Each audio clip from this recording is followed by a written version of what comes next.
Hi, and welcome to A Punk with Toys. My name is Lawrence, and today we're going to be taking a look at the Skeletron O-Ring, the Yeti, and this is the Aaron Roma figure. This is an exclusive.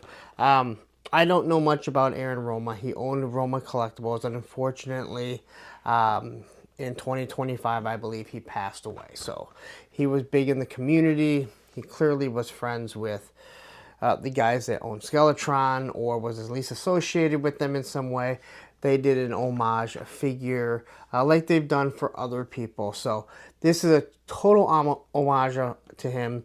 This is a repaint of another figure that has been done, the actual, I guess, the Skeletron figure. But anyway, we're going to take a look at this.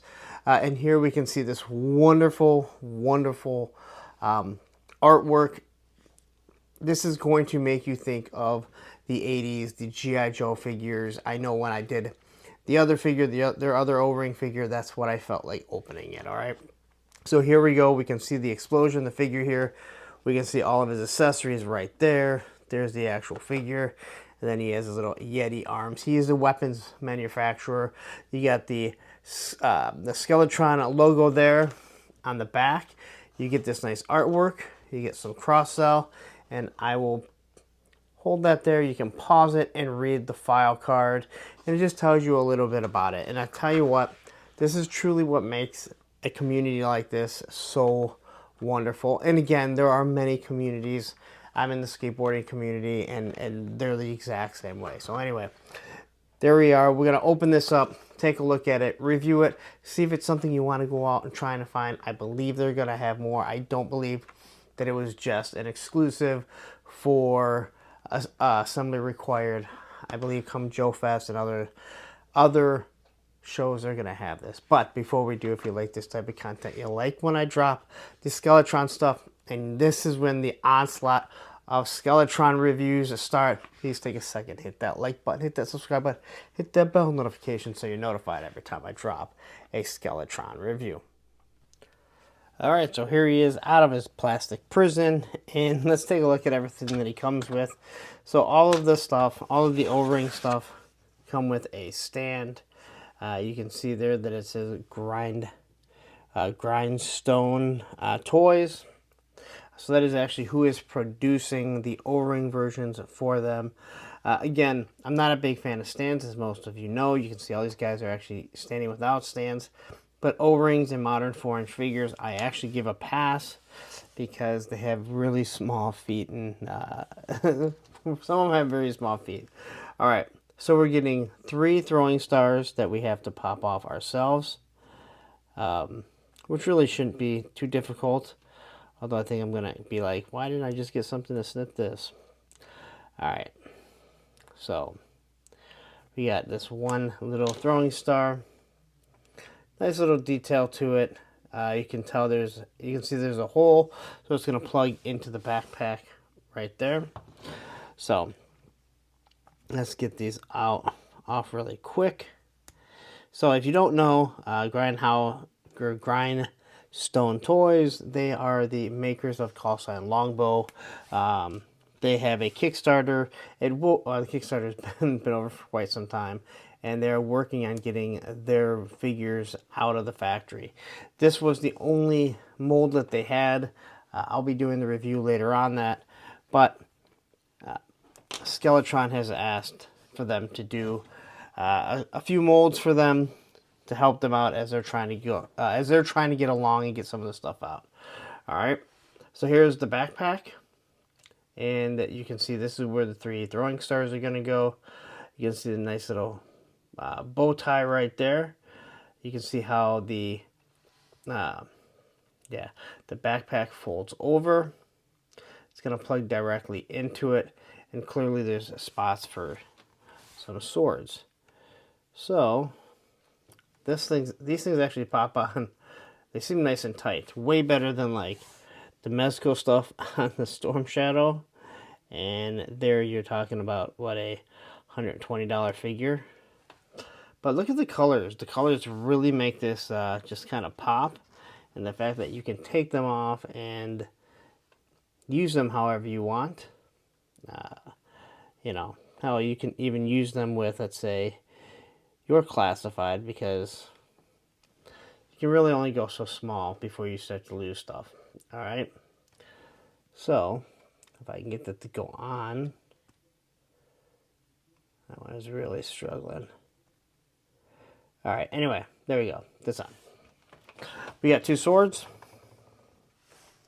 They are that translucent blue, so you can clearly see through them. These are, I mean, they're flexible, but they're not soft at all. So you got that nice translucent blue. They look good.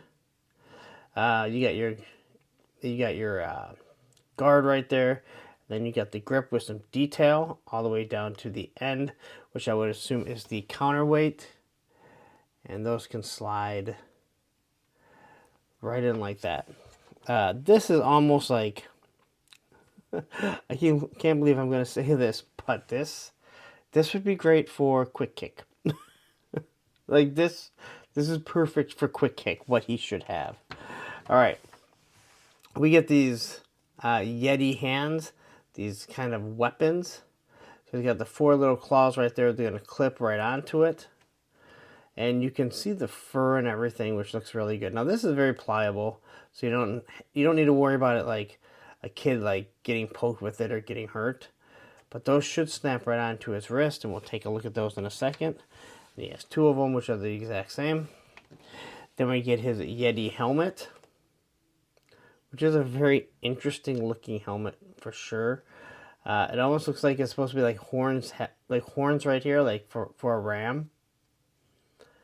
All right, you got some nice paint right here.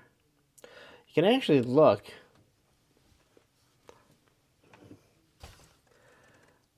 You can see that it is that helmet. And yeah, I mean, it's a different helmet, but you can tell that that front is supposed to be that. So I like that idea. They're keeping the uniformity, but you got this translucent right here, the translucent underneath it. You got the horns, you got the nice white going across, and then obviously you have the fur to keep him warm. All right. Then we get the actual figure, and we'll take a look at him. And look at that beard and that bald head. All right. So quickly, got some nice eyebrows. They do the exact same thing with these as the original G.I. Joe Real American Hero did. A little paint on the top, and then the dot for the pupil. There you have your mustache. You can see his ears look really nice, and completely shaven head. All right, the translucent body right here with the Skeletron logo. You got some detail up here. All right. As we go down, it is odd. Again, when you have something translucent, like you can see the O-ring wrapping around it.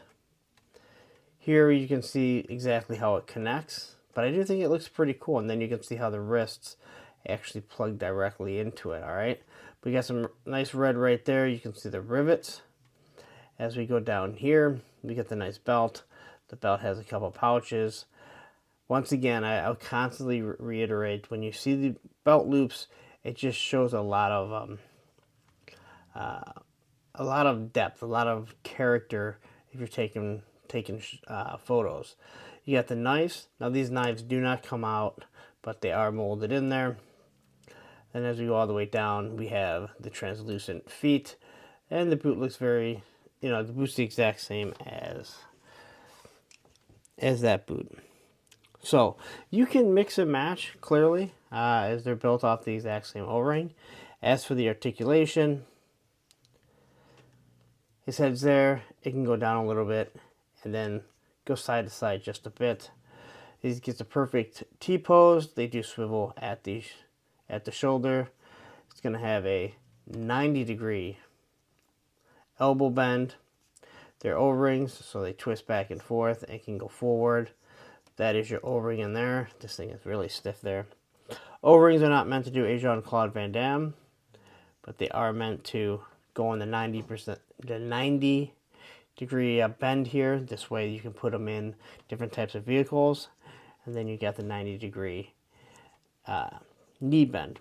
Now, this is the thing that I have been complaining about, that when Hasbro did their O-rings, and now when Super 7 did it, this is where they are completely missing out, and that is this wrist swivel.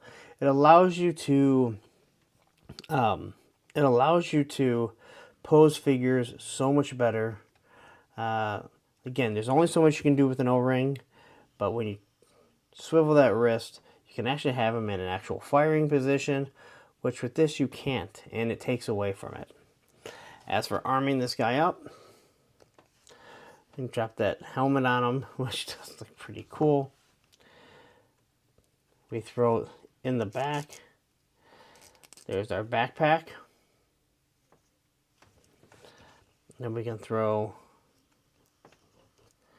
pop these on him right here. So this all looks really good. Here is our stand. Now this stand is meant to work with an O-ring.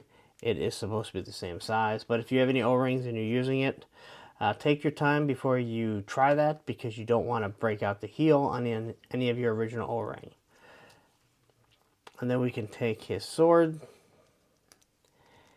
and then slide them right on in there.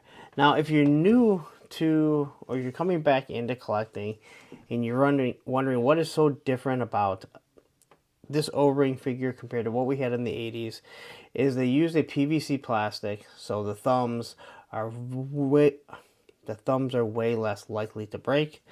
Same with the crotches. All right, the thumbs are actually meant to bend out, so you can put weapons in it. But they also have the wrist articulation. All right, as you can. Oh, it actually doesn't. I thought it said it on here. On the other stuff, it actually tells you now with wrist swivel. So the helmet here is definitely seems a little loose. But if we take this guy here, you can't pop it on him. He looks kind of more like a bug in many ways. I'm not sure. Oh, that helmet fits on perfectly too. So you could do some mixing and matching. As you can see, the red and the blacks are the same. So this actually doesn't look bad. It honestly looks kind of good. This, not so much. All right. So there you go. Try and stand him up there real quickly. All right. Oh, he needs his helmet.